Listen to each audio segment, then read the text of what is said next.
వృషభం వారికి కనుక చూసుకున్నట్లయితే మీకు ఓపికే మీకు చాలా పెద్ద బలం చెప్పాలంటే. అయితే ఇప్పుడు మీ జీవితంలో మీరు ఒక 5 పాయింట్లు మేజర్‌గా ఉండేటువంటి 5 విషయాలు మనం ఈరోజు చర్చించుకుందాం. వృషభ లగ్నంలో మీరు జన్మించారు లేదా వృషభ రాశిలో జన్మించారనుకుంటే. వివాహం అవ్వాలి, అవ్వట్లేదు. లేదా ధనపరంగా ఇబ్బందొస్తుంది. లేనట్లయితే కెరియర్ పరంగా గ్రోత్ లేదు. అప్పుల పాలైపోతున్నాము. లైఫ్‌లో అనేకంగా ఆకస్మిక సంఘటనలు జరుగుతున్నాయి. ఇవసలు దేనివల్ల జరుగుతాయి? లేదు అంటే మీ మెర్క్యూరీ అంటే మీ బుధుడిని స్ట్రాంగ్ జేసుకోవాలి. బుధగ్రహం దగ్గర దీపారాధన చేస్తూ ఉండండి. లేదా విష్ణు సహస్రనామాలు వినండి. సహజంగా మీకు ధనం అనేటువంటిది సంతానం కలిగిన తర్వాత నుంచి వృషభ లగ్నం వారికి యాక్టివ్ అవుతుంది.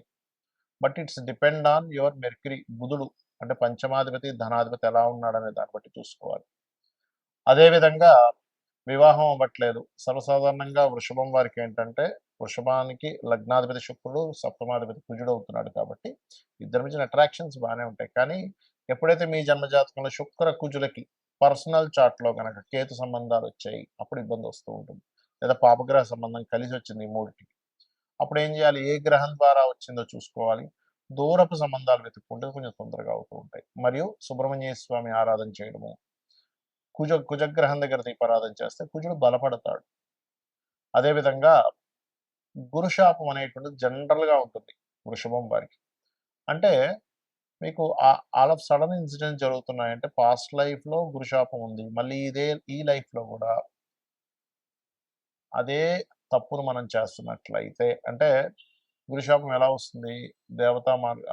స్పిరిచ్యువల్ మార్గాల్లో ఉండేటువంటి వారికి, ఆధ్యాత్మిక మార్గాల్లో ఉండేటి వాళ్ళని నిందించడము, ఆ పూజ చేసేవాళ్ళే ఏమొస్తుందనడం ఇట్లాంటివన్నీ గురుశాపానికి గురవుతూ ఉంటాయి. కాబట్టి అటువంటివి చెయ్యకూడదు గుర్తుపెట్టుకోండి. ఇంక మీరు గోవులకి అరటికాయలు తినిపించడం, శనగలు దానంగా ఇవ్వడం ద్వారా అది క్లియర్ అవుతుంది. ఇక మీకు లైఫ్‌లో ఎక్కువ అప్పుల పాలవుతున్నాయన్నా సర జూపిటర్ ప్రభావం ఉంటుంది వృషభం వారికి. లేదా వీనస్ పాడవుతాడు. అది సెట్ జేసుకోవాలి. ఓం అపర్ణాయై నమః అనే మంత్రం గూడా మీకు అప్పుల నుంచి బయటపడేస్తుంది గుర్తుపెట్టుకోండి.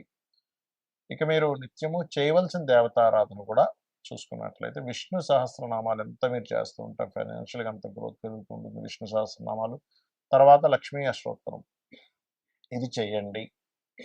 అలాగే మరొక విషయం ఏంటంటే, మీ లగ్నాధిపతి శుక్రుడు అవుతున్నాడు కాబట్టి, రాబోయే 1 మంత్ కొంచెం నీచంలోకి వెళ్ళబోతున్నాడు.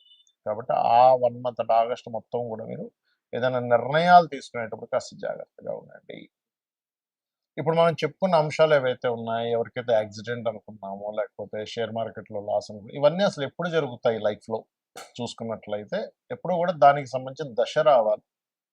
అంటే షేర్ మార్కెట్ పంచమం 5-8-11 కాంబినేషన్. ఆ 5-8-11 కాంబినేషన్ పాడైనటువంటి మహాదశ రావాలి. ఆ దశలు రాకుండా మీకు ఏమి ఇబ్బంది ఉండదు గుర్తుపెట్టుకోండి. అదేవిధంగా యాక్సిడెంట్ అనుకున్నాం. యాక్సిడెంట్స్ అనుకుంటే 4 అండ్ 8 కాంబినేషన్ పాడైనటువంటి మహాదశ రావాలి. అలా గాకుండా బాగున్న దశ అనుకోండి 4 అండ్ 8 కాంబినేషన్‌లో అప్పుడు ఆస్తులు కలిసొస్తాయి ఆకస్మికంగా. అది తండ్రి ఆస్తి కావచ్చు, ఒక్కోసారి తాతగారి ఆస్తి కావచ్చు, స్వంతంగా సంపాదించుకోవడం అంటే థర్డ్ హౌస్ రిలేటెడ్ ఉండాలి. ఎంతసేపు 4, 8 వచ్చిందనగా అమ్మో! నాకు యాక్సిడెంట్ అయిపోతుందని భయపడడం కాదు. అది ఒక్కొక్కసారి ఆస్తిని గూడా ఇస్తుంది. రీసెర్చెస్ అంటే ఒక్కొక్కసారి మనం ఏదైనా ఎడ్యుకేషన్ రిలేటెడ్ సంబంధించిన దాంట్లో మనం చేసేటువంటి దాంట్లో పీహెచ్‌డీలు అవి చేస్తూ ఉంటాం. అటువంటి వాటిల్లో ధనయోగాన్ని ఇస్తూ ఉంటుంది. అదేవిధంగా వివాహం అవ్వట్లేదు, వివాహం అవ్వాలి అంటే సప్తమాన్ని యాక్టివ్ చేసే మహాదశ వస్తుందా లేదా? ఒక్కోసారి సప్తమాన్ని డీయాక్టివ్ చేసే మహాదశలు వస్తూ ఉంటాయి. అంటే ఆరో అధిపతి మహాదశ. ఓకే. అదేవిధంగా 12వ అధిపతి మహాదశ, లేకపోతే 9వ అధిపతి మహాదశలు ఇవన్నీ గూడా సప్తమాన్ని డీయాక్టివేట్ చేస్తూ ఉంటాయి. అప్పుడు అదేమవుతుంటుంది మనం ఎంత ప్రయత్నం చేస్తున్నా అది ముందుకు కదలదు. అప్పుడు ఓకే. ఆహా! ఈ గ్రహాల వల్ల వస్తుంది కాబట్టి ఈ గ్రహాలకి దానం. ఒక్కొక్క గ్రహానికి పర్టిక్యులర్‌గా మనకి శాస్త్రాల్లో ఒక్కో దానం చెప్పారు. ఇప్పుడు రవి పాడయ్యాడు. గోధుమలు దానంగా ఇస్తూ ఉండాలి. ఆదివారం నాడు ఆరెంజ్ కలర్ వస్త్రంతో సహా కేజీంబావు. ఏ దానమైనా కేజీంబావు ఇవ్వాలి గుర్తుపెట్టుకోండి. చంద్రుడు అనుకోండి బియ్యము, తెలుపు రంగు వస్త్రం. Blouse piece okay. Blouse piece లేదా షర్ట్ పీస్ ఇస్తారు. ప్యాంట్ పీస్ ఇస్తారు. మీ ఇష్టం అది. కుజుడు అనుకోండి కందులు, రెడ్ కలర్ క్లాత్. బుధుడు అనుకోండి పెసలు, గ్రీన్ కలర్ క్లాత్. ఒకవేళ గురువు పాడయ్యాడు మీ జన్మజాతకంలో. ఆ గురువే మీకు అక్కడ మహాదశనాథుడయ్యాడు, అంతర్దశనాథుడయ్యాడు ఒక్కోసారి. మీ యొక్క విషయాన్ని అపురూపంలోకో లేకపోతే వివాహం వెనక్కి వెళ్ళే విషయంలోనో సంపాదన సరిగ్గా లేని విషయానికో అది కనెక్ట్ అయింది. అప్పుడు శనగలు దానంగా ఇవ్వాలి యెల్లో కలర్ క్లాత్‌తో. శుక్రుడు పాడయ్యాడనుకోండి ఉదాహరణకి మీ జన్మజాతకంలో బొబ్బర్లు, తెలుపు రంగు వస్త్రము దానంగా ఇవ్వాలి గుర్తుపెట్టుకోండి. శని అనుకోండి నువ్వులు and blue colour cloth. Rahu అయితే మినుములు, సిమెంట్ కలర్ క్లాత్. కేతు అయితే ఉలవలు, మల్టీ కలర్ క్లాత్. అయితే ఎప్పుడు కూడా చాలామంది దానం ఇచ్చేటువంటి విషయాల్లో కూడా ఏమంటే మేము ఆలయానికి వెళ్ళి అక్కడ ఒక మూలను పెట్టేసి వెళ్ళిపోతాము అంటూ ఉంటారు. అలా మీరు గనక మూలను పెట్టేసి వెళ్ళిపోతే అది దానం కిందకి రాదు. మీరు మీ అకౌంట్‌లో ధనం పడాలనుకోండి ఏం చేస్తారు? మీరు చక్కగా బ్యాంక్‌కి వెళ్లి డబ్బులు తీసుకెళ్ళి లేకపోతే చెక్ తీసుకెళ్ళి మీ అకౌంట్ నంబర్ ఏంటి? మీ పేరేమిటి? ఏ ఏ బ్యాంక్‌లో వాళ్ళకి వేయాలి ఈ అకౌంట్ లేకపోతే మీ అకౌంట్‌లోనే వేయాలా? అనేటువంటి అనేకమైనటువంటి విషయాలు మీరు వాళ్ళకి చెప్పి వాళ్ళ దగ్గర ఒక స్టాంప్ ఏపించుకొని రసీదు తీసుకొనొస్తారు. అంటే ఏమిటి? మీరు పర్టిక్యులర్‌గా మీ గోత్రము, నామము, ఏ పర్పస్ అనేటువంటిది కూడా దానం ఇచ్చేటువంటి ఎవరికైతే ఇస్తున్నారో వాళ్ళకి మీరు చెప్పాలి. అప్పుడే అది వాళ్ళ సంకల్పం చదువుకున్నప్పుడు ఆ దానానికి వాల్యూ ఉంటుంది. సరే గోవులు మనకి దానం ఇవ్వడానికి సరైనటువంటి పర్సన్స్ దొరకట్లేదు. గోవుకి తినిపించొచ్చా? ఖచ్చితంగా తినిపించొచ్చు. అయితే నువ్వులు తినిపించకూడదు. అదేదైనా ప్రెగ్నెన్సీతో ఉందంటే అది మళ్ళీ మిస్‌క్యారేజ్ అవుతుందని. అది మళ్ళీ పాపం పుణ్యం కాస్త పోయి.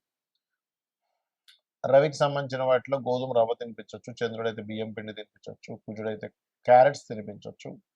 గురువైతే అరటికాయలు తినిపించొచ్చు. బుధుడైతే ఆకుకూరలు తినిపించొచ్చు. అందులో గోంగూర తినిపిస్తే గోవుకి చాలా చక్కటి స్ట్రెంత్ వస్తుంది.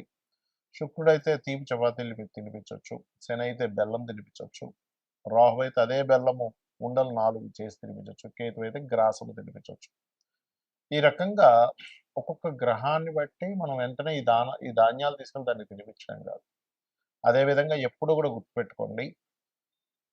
చాలామంది వాళ్ళ లైఫ్‌లో ఏదైనా ఇన్సిడెంట్స్ నెగెటివ్‌గా వెళ్తున్నాయంటే వెంటనే వాళ్ళు చూసుకునేదేంటంటే ఏలినాటి శని, అర్ధాష్టమి శని, అష్టమ శని. దీనివల్లే మొత్తం లైఫ్ పాడైపోతుందనుకుంటారు. అసలది కానే కాదు గుర్తుపెట్టుకోండి. అది కేవలం మీకు స్లో మందుడు అంటారు జ్యోతిష్ శాస్త్రంలో శనిశ్చరః శని అంటే అర్థం ఏంటంటే స్లో మూవ్‌మెంట్. మనకి ఏదైనా సరే ఒక స్లో అవుతున్నప్పుడే మన లైఫ్‌లో మనం సరిగ్గా ఆలోచించుకొని ఓహో! మనం ఎక్కడ రాంగ్ స్టెప్స్ వేస్తున్నాము, ఎక్కడ రైట్ స్టెప్ వేస్తున్నాం అనే విషయాన్ని మనం పూర్తిగా అర్థం చేసుకోగలుగుతాం. అలాగే మరొక విషయం ఏంటంటే ఇక్కడ గమనించినట్లయితే ఈ యొక్క కాలసర్ప యోగాలు కూడా మీ జాతకంలో నేను ఇప్పటికి చాలా సార్లు ఎక్స్‌ప్లెయిన్ చేశాను. 180 మంది దేశ నాయకులకు ఉంది కాలసర్ప దోషము. మరి వాళ్ళందరూ ప్రెసిడెంట్లు ఎందుకయ్యారు? ఒక్కసారి ఆలోచించండి. ఏదో మూఢత్వంలో కాలసర్ప యోగం ఉంది. నాకేమీ కలిసి రాదు. నా నా జీవితం ఇంతే. నాకేం చేసినా కలిసి రాదని మూఢత్వంలో ఉండకండి. జ్యోతిష్ శాస్త్రం అంటే మనకు వెలుగునిచ్చేది. అసలు మీకు రూట్ ఎటుందని చెప్పేది. అంతేగాని నీకెందుకు పనికిరావు, నువ్వెందుకు పనికిరావు అని చెప్పడానికి జ్యోతిష్ శాస్త్రం అవసరం లేదు గుర్తుపెట్టుకోండి. కాబట్టి ఏలినాటి శని, కాలసర్ప యోగం విషయంలో పెద్ద సీరియస్‌గా తీసుకోకండి. అవి పెద్దగా ఏమి కాదు. మీ పర్సనల్ చార్ట్‌లో ఉండే మీ మహాదశలు, అంతర్దశలు ఇప్పుడు మనం చెప్పుకున్నాం 5 అంశాలు. ఒకటేంటి మీకు వివాహం అవ్వాలన్నా, ధనం కలగాలన్నా లేకపోతే ఏంటి అని. ఆ పర్టిక్యులర్ గ్రహాన్ని అది యోగ్యవంతంగా మారాలి. అది కంబస్ట్ అయ్యి ఉంటుంది ఒక్కోసారి. అస్తంగత్వ దోషంలో ఉంటుంది. లేకపోతే పాపకత్తెరలో ఉంటుంది. అలాంటప్పుడు మీకు వివాహం అవ్వకపోవడమో, ధనం రాకపోవడమో, లేకపోతే మీరు అనుకున్నటువంటి స్టేజ్‌కి కెరియర్‌లో వెళ్ళలేకపోవడమో, ఆకస్మిక సంఘటనలు జరగడమో, అప్పుల పాలవ్వడమో జరుగుతూ ఉంటుంది. సో, ఈ రకంగా చేయండి. ప్లస్ మీరు ఫైనాన్షియల్‌గా ఎంతున్నా కొంతమంది హ్యాపీనెస్ ఉండదు. అలాంటి వారు ఓం ఇంద్రగోప పరిక్షిప్త స్మరతోనా భజంగికాయై నమః అనే నామస్మరణ చేయండి. ఖచ్చితంగా బావుంటుంది. అలా కాదండి నాకు అన్ని విధాలా నాకు కావాలంటే టోటల్ లలితా సహస్రనామాలు రోజు చేయండి. రోజు గనక నిత్యము లలితా సహస్రనామాలని ఎవరైతే శ్రవణము, పఠనము చేస్తారో ఖచ్చితంగా వారికి ఎటువంటి ఇబ్బందులున్నా కొన్ని జన్మ పాప ఫలితాలను తొలగిస్తుందట అమ్మవారు. అందులో ఒక్క నామం చాలట. మన ఎన్నో జన్మల పాపాలను తొలగించి ఇంకేమైనా మిగిలున్నాయా అని అడుగుతుందట. కాబట్టి ఇలా చేయండి. అన్ని విధాలా మీకు బావుంటుంది.